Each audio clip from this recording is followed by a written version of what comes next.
Eu começo chamando atenção para algo que vocês já sabem, que é o fato de que o tema das ditaduras militares é um tema amplo, é um tema vasto, que envolve diferentes países e que naturalmente ele se presta a diferentes planos de análise, a diferentes recortes, a recortes comparativos com muita frequência, e essa abordagem comparativa é muito recorrente nos trabalhos realizados no âmbito das ciências políticas.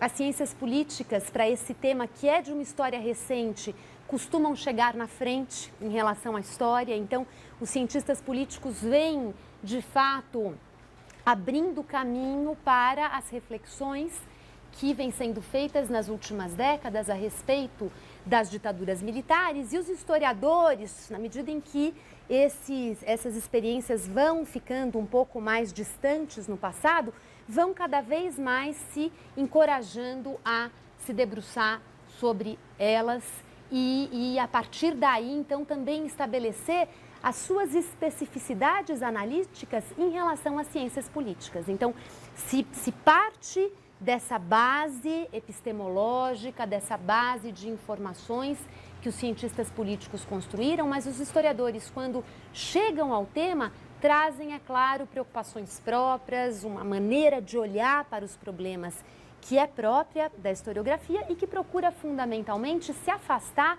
das tipologias, né? Da ênfase nas tipologias, em análises mais estruturalistas, e procuram então recuperar o que há aí de uma dimensão de imponderáveis, de uma dimensão de subjetividades, de uma dimensão, enfim, narrativa, que é justamente aquilo que caracteriza o fazer da história. E justamente por uma questão agora do lapso de tempo entre o fim das ditaduras e o momento que nós vivemos atualmente uma verdadeira febre de novas pesquisas sobre as experiências das ditaduras militares. Uma febre de debates, de novos enfoques, de novos temas. Isso já vem acontecendo há alguns anos, mas acredito que nós estejamos ainda participando desse momento de uma efervescência de pesquisas em torno desses temas. E é uma efervescência muito instigante que vem se traduzindo no ambiente aqui do nosso departamento, do curso de História, com palestras, com debates, com eventos. Os 50 anos do golpe agora no Brasil também favoreceram essa efervescência de reflexões, de bons debates. E o que é também muito interessante nesse cenário todo é que esses debates vêm ainda acompanhados de uma dimensão pessoal, uma dimensão de depoimentos, de uma memória que vem daqueles que viveram esse período e que participaram desse período, de um lado ou de outro, né? Que participaram da estruturação desses regimes, que participaram dando um apoio tácito, silencioso a esses regimes, e, de outro lado, aqueles que participaram das esferas de resistência, de oposição, de tentativa realmente de se contrapor a essas soluções políticas militares e autoritárias. E obrigada, Aura, e essa presença ainda de tantos atores que viveram a época e que tiveram as suas vidas muitas vezes fortemente marcadas pela existência de regimes autoritários no Brasil, no Uruguai, na Argentina, na Bolívia por um período menor, no Paraguai e assim por diante, nos países da América Central, que eu vou rapidamente mencionar aqui no finalzinho da aula. No México já discutimos, não dessa forma, mas no México de toda forma com um governo que também na década de 60 recorre à violência, à repressão para silenciar grupos de oposição.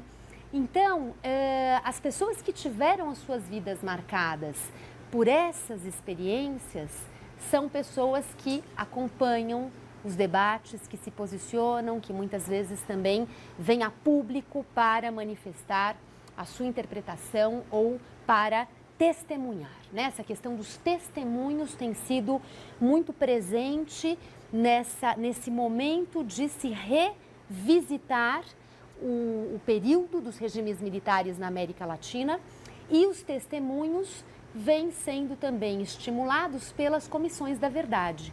No Brasil, muito agora, atualmente, nós vivemos esse momento de vítimas da ditadura virem a público para fazer o seu relato daquilo a que elas foram submetidas. E com todos os desdobramentos políticos bastante tensos e delicados que acompanham a instauração de comissões da verdade, ou seja, o que se faz com essas informações, né?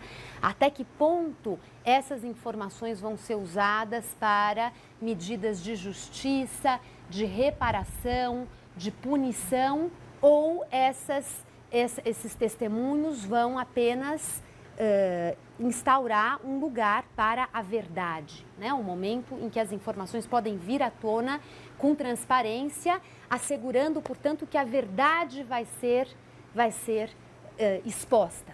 Mas, se essa verdade vai se transformar em medidas políticas mais contundentes em termos de condenações, de reparações, isso depende de toda uma negociação que tem sido delicada no Brasil, assim como foi delicada na Argentina, porque a Argentina viveu esse processo antes do que nós. Eu vou falar um pouquinho disso daqui a pouco, ou seja, na Argentina, essa questão toda dos testemunhos, da verdade vindo à tona e das tensões políticas que isso engendrou no sentido de se pressionar o governo para tomar atitudes, os militares pressionando do lado de lá para deixar as coisas como estavam. Essa tensão foi vivida na Argentina em um período anterior em relação ao Brasil. Então, cada país tem aqui o seu compasso de negociações. No Uruguai também a anistia a todos os envolvidos na ditadura. Vocês sabem que foi submetida a um plebiscito para se decidir se ela seria ou não revista. E o plebiscito decidiu que ela não seria revista, né? Ou seja, que ela seria mantida e todos os envolvidos, portanto, anistiados. Então, esse é um debate, isso que eu queria deixar bem claro aqui para vocês, que está ainda no calor da hora, com essa presença de interesses, de histórias de vida, de biografias diretamente marcadas por essa violência perpetrada e essas histórias de vida, portanto, lidando ao mesmo tempo nessa interface com a história e com a memória e pressionando a reconstrução dessa história e dessa memória, já que tudo isso ainda diz respeito a vidas que estão em curso e que podem ainda sofrer algum tipo de impacto de acordo com as decisões que foram tomadas, né? Um exemplo também óbvio nesse sentido é o das crianças sequestradas na Argentina durante a ditadura militar e crianças que vêm sendo ainda mapeadas pelas avós da Praça de Maio, pela organização das avós da Praça de Maio.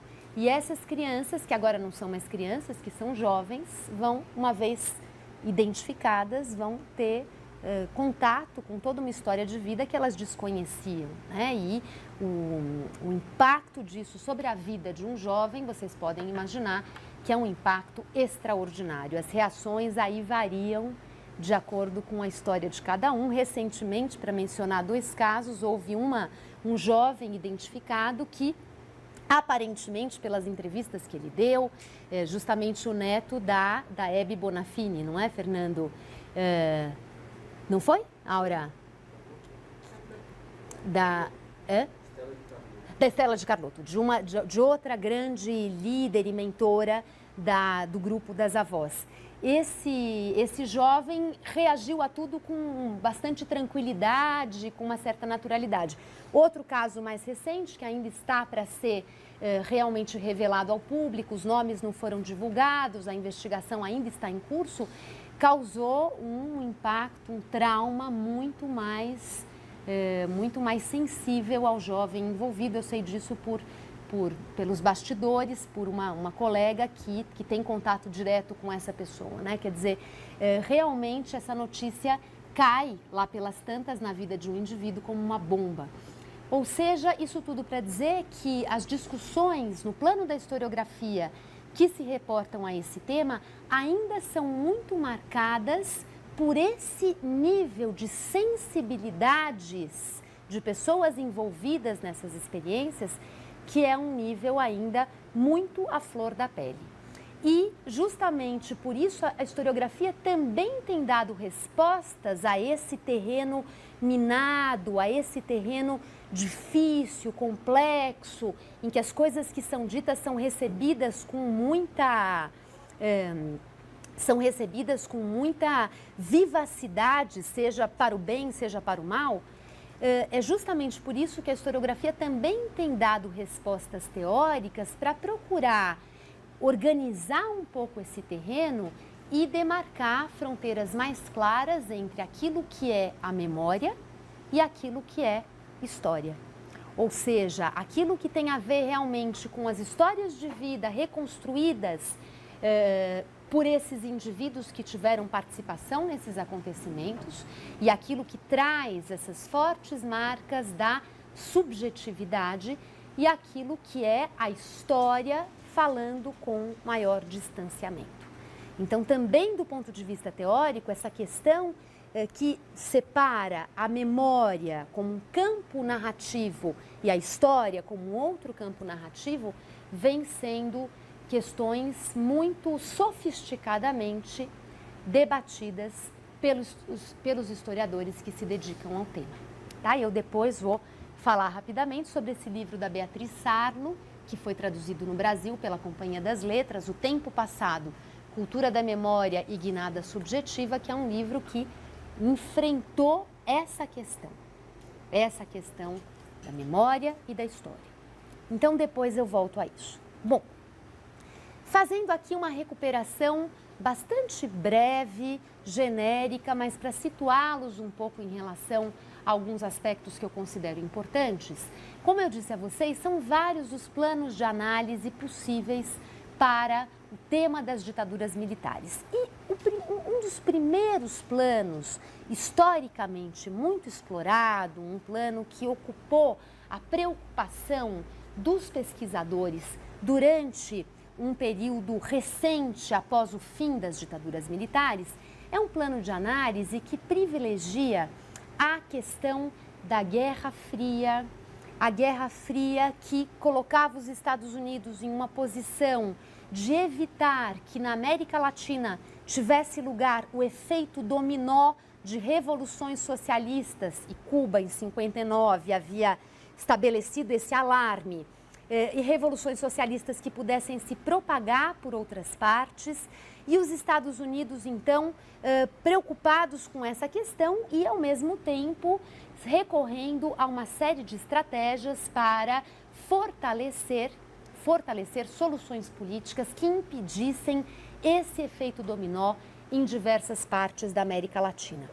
Ao mesmo tempo, as Forças Armadas participaram desse processo em vários países, no Brasil, na Argentina, no Uruguai, na Bolívia, no Paraguai e assim por diante, no Chile, é claro, né? Falamos do Chile na semana passada. E as Forças Armadas, muitas vezes com uma alta cúpula de inteligência militar, com um diálogo mais estreito com os Estados Unidos em termos de escolas de formação militar. Quem aqui conhece a história da Escola Superior de Guerra no Brasil sabe disso, enfim, de diálogos estreitos que se estabelecem por parte desses grupos de elite militar com certas instâncias de formação militar nos Estados Unidos, e essas Forças Armadas, sobretudo através desses institutos de altos estudos, desses centros de altos estudos militares que são criados em várias partes, vão cada vez mais desenvolvendo a chamada Doutrina de Segurança Nacional. A Doutrina de Segurança Nacional que procurava justamente reconhecer a existência de um inimigo interno.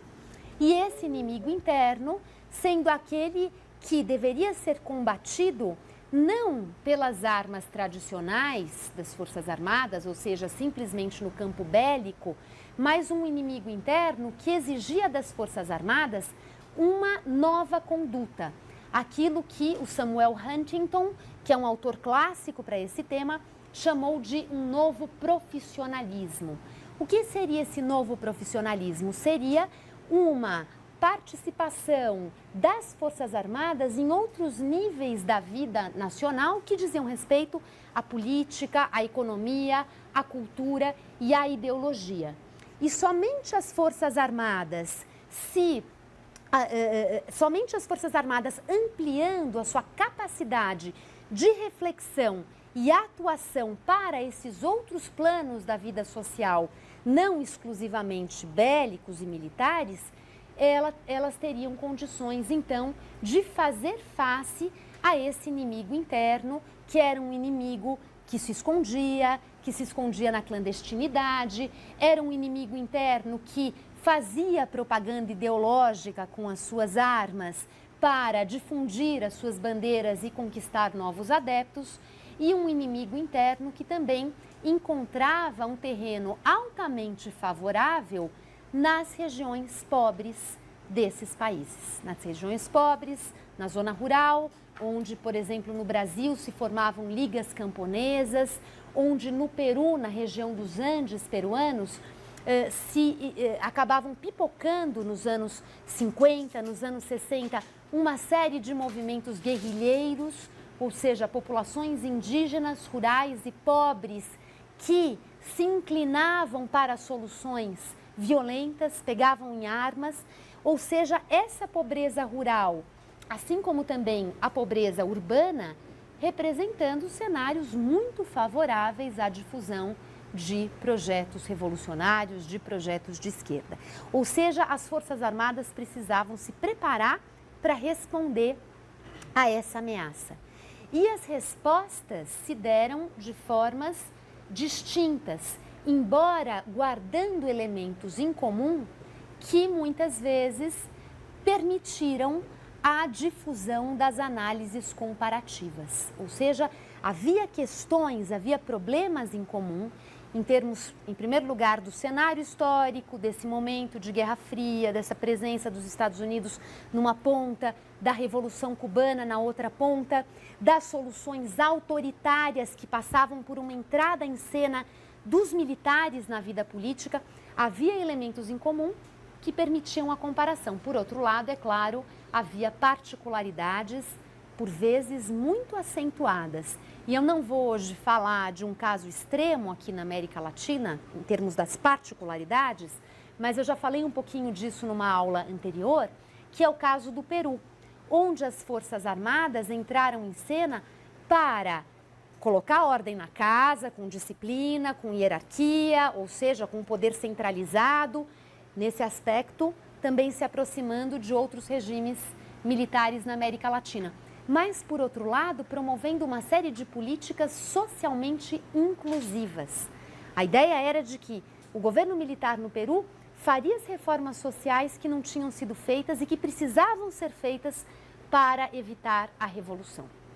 A se começar por uma grande reforma agrária.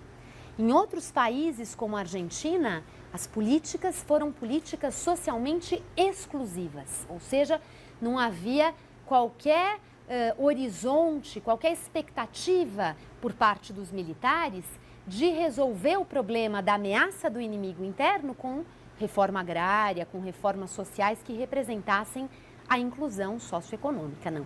Aí realmente a resposta foi exclusivamente a resposta da desmobilização social, e uma desmobilização que viria a se realizar fundamentalmente com base na repressão através das prisões, dos centros de tortura, através dos desaparecimentos, dos sequestros, ou seja, a máquina repressiva é que seria capaz de promover a desmobilização social, que iria, em princípio, recuperar o rumo da história argentina, né? De uma história, de uma nação, e o discurso dos militares era destinada a ser grandiosa, de uma nação com um passado de glórias e de uma nação que precisava voltar ao seu eixo para conseguir persistir na rota de uma grande nação,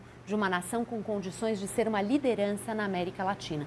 E os militares argentinos o tempo todo trabalharam muito com essas imagens da grandiosidade da Argentina, sendo então ameaçada, sendo comprometida pelas forças subversivas em cena, que traziam desordem, que traziam ineficácia e que precisavam então ser silenciadas. Bom, ainda nesse primeiro momento de uma breve introdução, pensando nas abordagens, nos enfoques a que esse tema se prestou, se esse tema da Guerra Fria, do papel das Forças Armadas, da lógica da doutrina de segurança nacional ocupou muito as análises nos primeiros tempos, nos anos 1980, 1990, na medida em que os regimes militares iam chegando ao fim e os processos de redemocratização entravam em cena,